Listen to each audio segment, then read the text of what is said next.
These are the lending products that you need to know about. Stay tuned. This episode of Keeping It Real is brought to you by Real Geeks.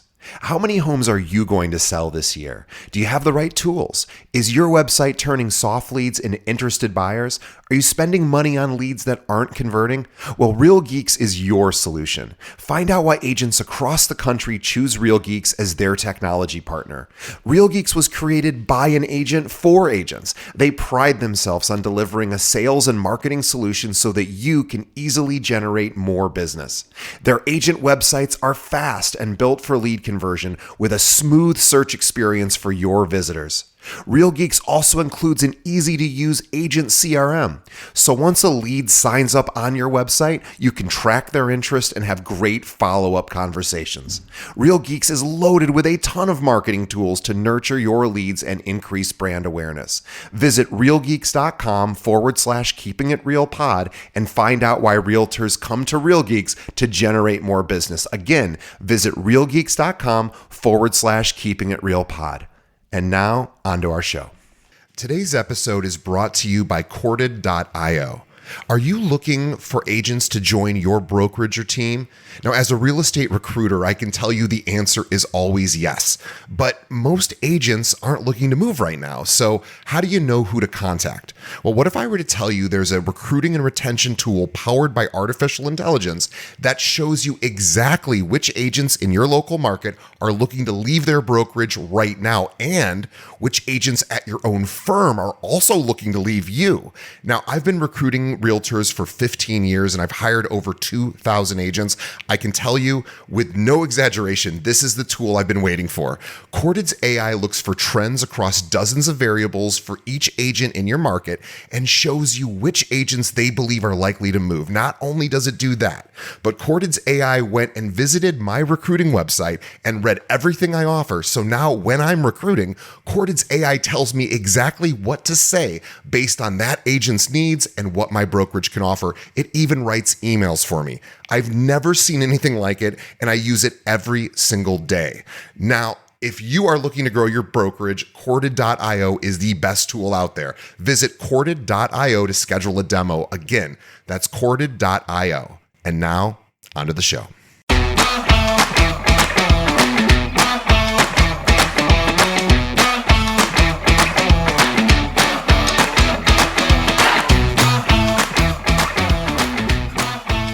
Welcome to Keeping It Real, the largest podcast made by real estate agents and for real estate agents. My name is DJ Paris. I'm your guide and host, and today is our monthly series, Learn with a Lender. We have Christian Bachelder here from The One Brokerage. I'm going to tell you, by the way, before I introduce Christian, if you've heard of a little thing called Bigger Pockets, Christian and his partner David Green, these guys basically were the face of Bigger Pockets. They were on the podcast, they were all over the forums, and they got a lot of certainly notoriety and attention. They are considered experts in the field of real estate, in particular around real estate investing, also traditional loans too. And they created their own brokerage, but they let me tell you more about The One Brokerage. Together with David Green, Christian co-founded The One Brokerage, deemed the, get this, fastest growing broker in the nation in 2021 and 2022, ranked in the top 20 brokerages by funded loan volume. Christian is a UC Berkeley grad. He has a bachelor's degree in chemical engineering, but hated the industry and wanted to get out of capped earning potential. He got into real estate with the help of a childhood family friend who had some success in the business and discovered he had a knack for connecting with people and adding value to their mindsets, investments, and journeys. He is a licensed real estate, insurance, and mortgage broker. Christian regularly hosts mastermind seminars and webinars with real estate gurus. He's kind of a big deal. He teaches people everything from investing principles to how to buy your 1,000th property with a focus on what markets to target, how to find the best loans, and how to protect one's investments with insurance policies and other forms of asset protection. This guest speaker purchased 15 properties in 12 months last year, employing the same principles that he teaches to you. He created a course for loan officers to enroll to teach the fundamentals of the sales process, how to become the best advisor possible, how to get the most out of any career path, and tips on succeeding in any market. And he's got over 300,000 people following him on Instagram. Check him out. His website is The One Brokerage, and that's the number one brokerage.com. We'll have a link to that in the show notes. Christian, welcome back. Absolutely. Happy to be here. Appreciate the the introduction, all the kind words. You are a very, very important person in this industry, and we're grateful to have you. And we are here in the middle of a kind of a strange market. So I'd love to get your take. Again, our audience, the realtors out there, they're working with buyers as well as sellers, and want to kind of just know what's happening. Yeah, it's a weird time right now. Since I've been in the industry, I've kind of prided myself in my ability to time things, to target good opportunities, to give good advice on the past, present, and future of everything as simple as from where rates are going to when's a good time to buy, right? Um, and right now is hard. It seems like every single day there's new news coming out. There's new whether it's tariffs or wars or everything in between. I mean, even today, as we're recording this, it sounds like a federal judge sounds like they're blocking Trump's tariffs, I saw that. deeming it unconstitutional and beyond the power of the presidency, which is interesting because that's kind of everything that we've been expecting for the last 2 or 3 months here now that these things are going through. And obviously we're negotiating them and, we'll see where that lands. But it sounds like it's potentially within the power of the courts to deem it unconstitutional. And if that's the case, all this kind of grandstanding has been for nothing. Right. So we'll see. I mean, that's brand new news as of today. We don't know how it will settle yet. But it's an interesting time. The markets react. A lot of stuff's going on that I'll break down a little bit here today to give a little bit more of the everyday understanding to it. So agents and different service providers can sound smart when discussing this stuff. But this is what I do. I research the market to give the best advice and guidance that I can to customers and our referral partners. Yeah, and you are often sought after for your interpretation of the market. And I think what I was thinking about today is we could just sort of go over what products are available right now, like what is out there. You are a guru in all things loans, so yeah, let's just kind of go through a primer. Yeah. What I usually like to say is I break down basically all lending in the country into three main buckets, we'll call them, right?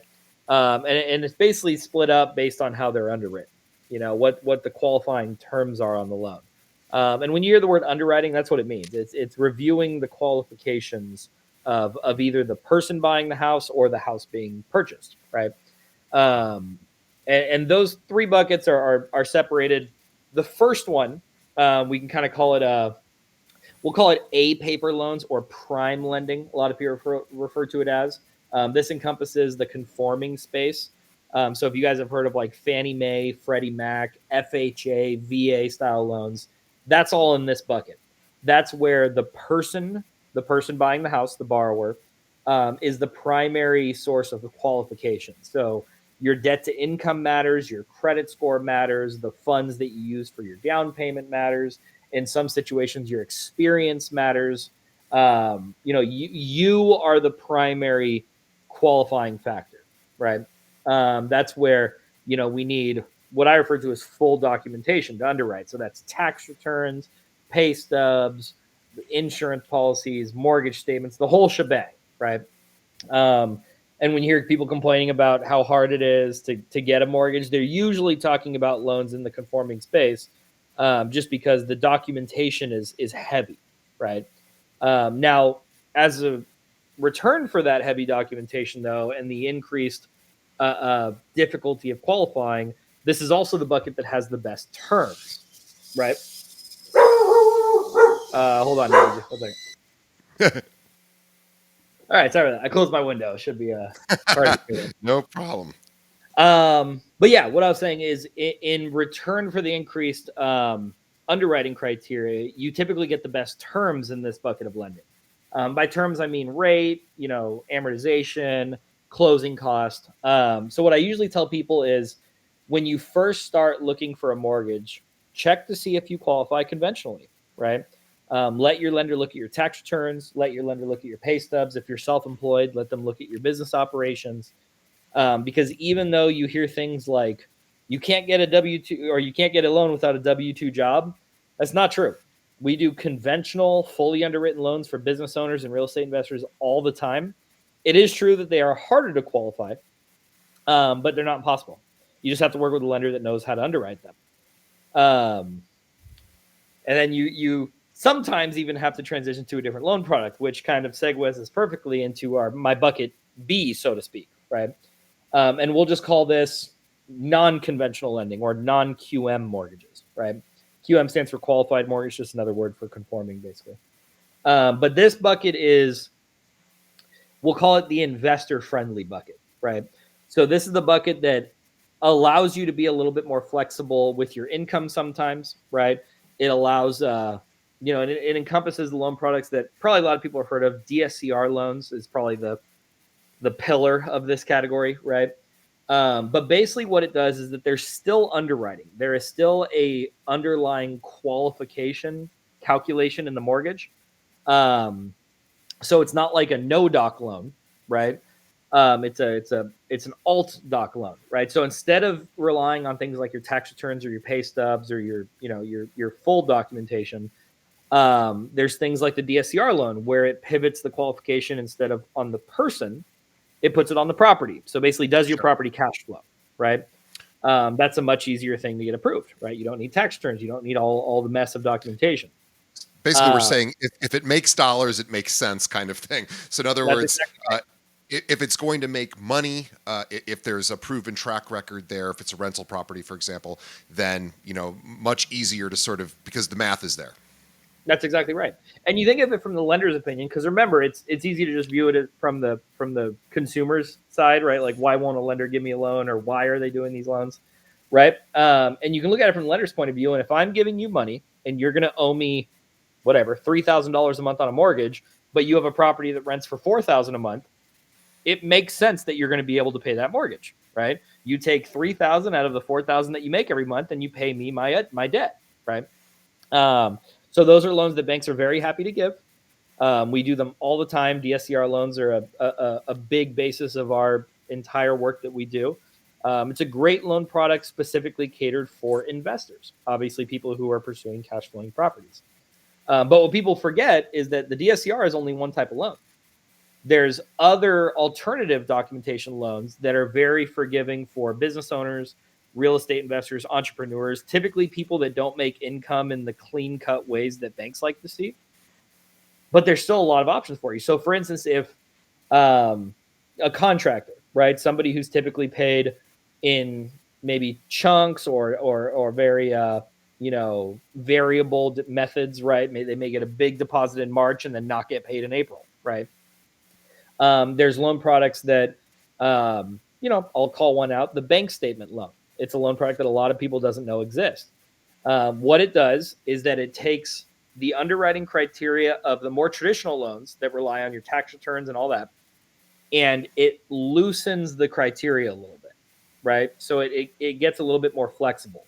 And what I mean by that is that contractor, may be motivated to reduce his taxable income on his tax returns. He'll write off that new F-150 he bought. He'll write off all of his tools and things that he needs to perform his trade, right?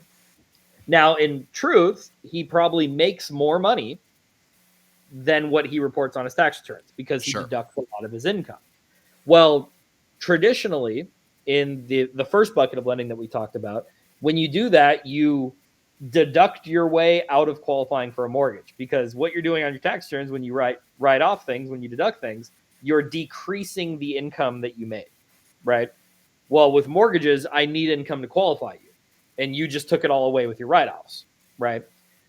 Which is why this second bucket of lending exists, and bank statement financing is most common, because instead of going based on what ends up on your taxes, a bank statement lender will look at your, call it, last 12 months of bank statements and tell a very, reoccurring story of what you make, right? And we see the deposits into your bank account, and every business kind of has similar operating expenses, 30, 50%, whatever of your income goes to expenses. But we're able to give you credit based on the money that we actually see you making, instead of what you kind of finagle on your tax returns, right? This happens to me when I refinance, because I have an S corporation and I am technically an employee of my own company. However, I pay myself on paper, I pay myself a very minimal salary. So when I go to refinance, they have to look at everything. They have to look at Yep. all of my accounts to say, oh, okay, I see what the business is earning. DJ owns the business and he has access to the capital. His actual income, his W 2, is going to tell only a little piece of the story. That's exactly right. Yeah, and that's where a lot of people in a similar situation to you, or really any business owner out there, will run into that problem, right? That like in order to buy a house, I need to basically take no write-offs and report this really high taxable earnings, Right. and as a result of that, get taxed, right? Right. And you end up having to play this balancing game versus like not truly reporting your income or qualifying for a mortgage. And the nice thing about non-traditional financing, it allows you to get the best of both worlds. You can still write off your income and you don't have to get punished by not qualifying for a mortgage because of it, right? These programs are out there.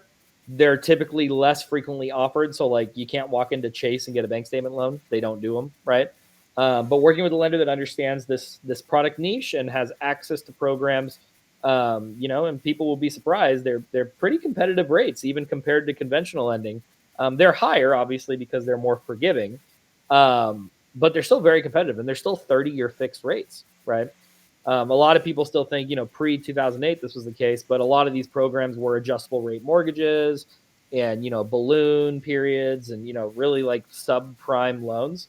That's not the case anymore. You can get these non-conventional loans on 30-year fixed rates, without balloon payments and all the negative aspects that historically, before these loan products changed, those negative aspects were associated one-to-one with these loans. And they're not anymore. And a lot of people don't know it, right? Knowing what access to financing you have can be the make or break to your next deal working or not working, right? Financing is such an important part of the process. But yeah, we'll keep going. So we discussed bucket A. We discussed bucket B. Bucket C is kind of my catch-all, right? And this is where you guys can see as I'm going through these three buckets, I'm going from the most strict criteria, but also the best terms, to bucket B, little bit loosening criteria, little bit worse terms, still 30-year fixed, still good rates. The third bucket, we go to the other extreme, which is the lowest underwriting criteria, but the highest term. So like the less competitive interest rates, the higher closing costs. And this is when you start to get into the hard money lending sector, the private money, the renovation lending, the bridge lending, all of the kind of lending that really I wouldn't recommend unless you kind of know what you're doing, right? Because these are loans that are 10 to 13% interest rate sometimes, right? Right. And a lot of people would say, why would anybody do that? Well, it makes sense a lot. And let me give an example. I used one of these loans, and let me just give you a breakdown of a sample of the case. So I bought a house, I believe 350,000 was my purchase price. Beat to crap. Is rough shape, total, needed some, I always laugh when agents put on the MLS, contractor's dream. Right? It's a nice spin. Yeah, it's not a contractor's dream. It's just a house that's been, beat up, right? But bought it significantly below market, right? It needed a lot of work. It was a hoarder house, needed complete love, right? Bought it. I used a bridge loan that financed my acquisition and my renovation. I spent $100,000 renovating it. So I'm all in 350 and 100, all in for a project cost of 450, right? I targeted this property really well because I got an appraisal, what's called an ARV appraisal. Those who are familiar, that stands for after repair value. So basically getting somebody to tell me what it's going to be worth after my renovations are complete. And it was 700,000. So Wow. for an all-in cost of 450, I have an asset that after the fact is going to be worth 700. That's an incredible return, right? Yeah, insane. This was a unique opportunity, right? The seller really needed to sell and they were willing to take less. So it's a good opportunity. But also need a lot of work. $100,000 of renovation on a $300,000 house is significant, right? So obviously we did it. The nice part is that I got with a contractor. We put together a plan. We got in touch with the city permitting department and got an estimation of how long it would take to do everything. And we determined 4 months is what it would take, which is a pretty quick turn time for a flip. Yeah. Right. There's I'm not a professional flipper. There's professional flippers that could probably have done this in a month. That's not me, right? I'm not at the house hammering the nails into the wall, right? Sure. But I got a hard money loan that financed 90% of my project cost. So out of that 450,000, I only parted with $45,000. Okay. Do that math, I ended up with a $700,000 property. So that's less than what? That's almost 5% down at the end of the day, right? But it gets It's better. amazing. It gets better. We did the renovation, and let's just assume I got a little bit lower rate than this, but let's just assume it's a 12% rate for easy math. 12% on your mortgage rate is the interest that you pay over the course of a year. That's a really high rate, right? Market rate at the time was probably a 6% on regular mortgages, right? So I'm getting a rate double that. But when you think about it, I didn't hold the loan for 6 months. I got it done in 4. Right. Well, if I'm paying 12% annual, that basically breaks down to 1% per month, kind of, right? Yeah. 1% per month, I only held it for 4 months. Well, in my mind, I borrowed hard money debt for 4% interest because I only held it for 4 months, right? After that 4-month period was over, I had a house that, believe it or not, appraised for $700,000 once we renovated it. Well, what I did is I went and did a cash out refinance. And just doing some math here, I'll just do it on my computer, 700,000. I need one more zero. 700,000 times, I did a 75% refinance. So times 0.75 is $525,000 loan. Well, I was all in for 450 and I only parted with $45,000 out of pocket.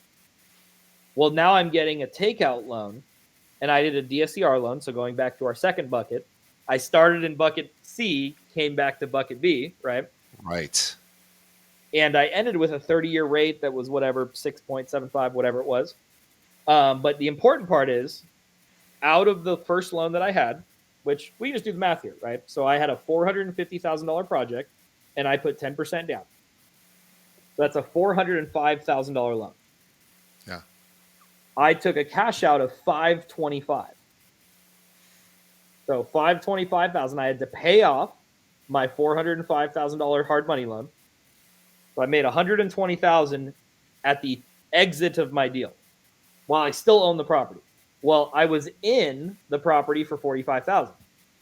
So if I subtract that from what I just take out, I made $75,000 buying a property. That is insane.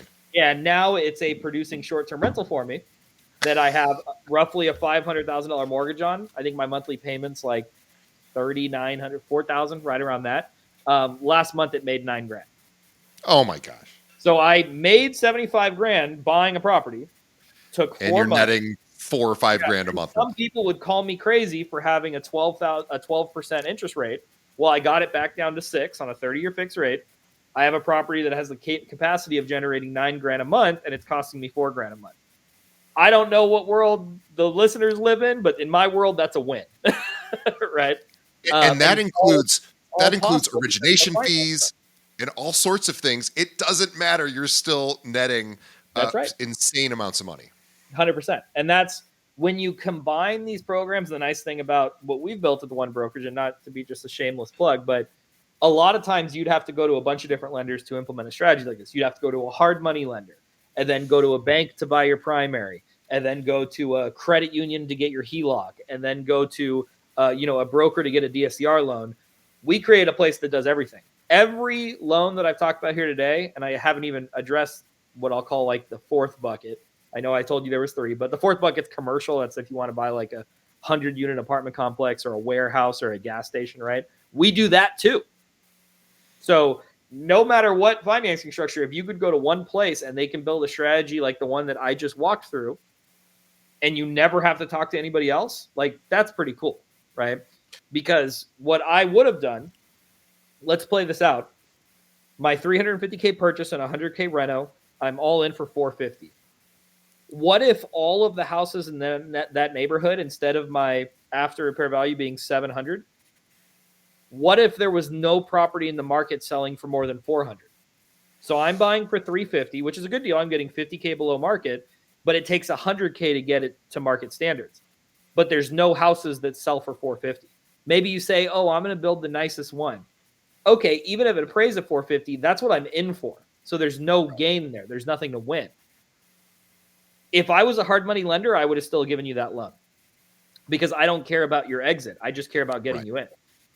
I do the long-term financing as well. So I know I wouldn't have been able to get you that loan for the 30-year fixed because there's not enough property value there.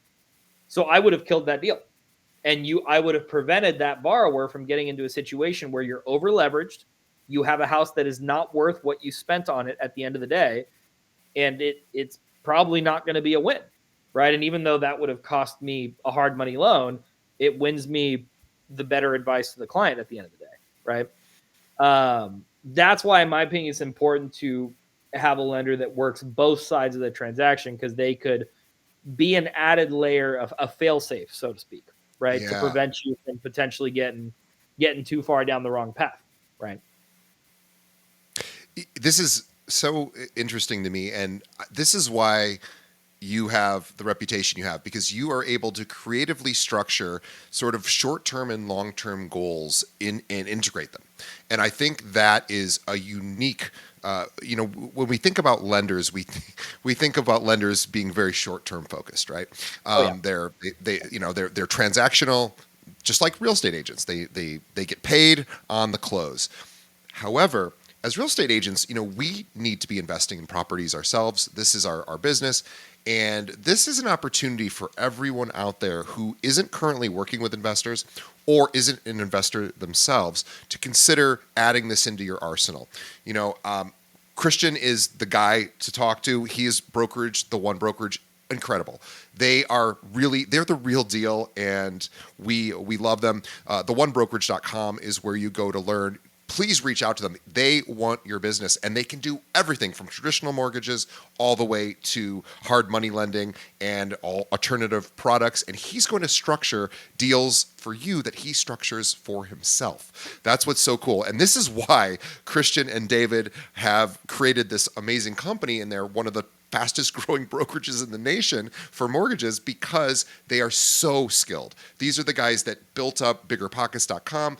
They were the face of it, and now they're off doing their own thing, which is even more incredible that we get to say hi to Christian once a month. For everyone who is listening, I encourage you to do this on your next loan, on your next buyer, whether it's your deal, your own personal investment, or somebody who you are working with. It could even be a primary residence. Give them a shot. Go to the number one brokerage.com. We'll have a link to that in the show notes, and reach out to them and get some advice. Christian will help you. He and his team, they're incredible, and we are just so thankful to have you on the show, Christian. Absolutely. I appreciate the kind words. Well, we will see everybody on the next episode, and bring your questions. Let us know what you want to know, because guess what? What Christian just mentioned today is you can take to your clients as well. And let's get creative. Let's do what the other agents aren't doing. Let's bring ideas to your clients, and bring these ideas, of course, to yourself as well. The One Brokerage is where you go to find all things related to Christian and David Green. They are experts. Check out them on Instagram and follow them everywhere. They are, in fact, I always joke about this. Christian is such a big deal on Instagram that he's like, I don't even do my Instagram. I have somebody else doing my Instagram, because that's how amazingly busy and successful he is. He's a big deal. Respond to the messages. I will say that's true. But, I know you do that. I'm not posting the content. That is true. No, nor should you, because you have a whole team. Anyway, guys, theonebrokerage.com is where you go, and we are so grateful to have them. We will see everybody on the next episode. Before you go, please tell a friend about this episode. There's a lot of agents out there that do not know about buckets B and C. Let them know about this episode. Shoot this over to them, and have them reach out to Christian to get more information. And also tell a friend. Yeah, tell a friend and leave us a review. We appreciate it. Like and subscribe. We will see everybody on the next episode. Thanks, Christian. Absolutely. Appreciate you having me.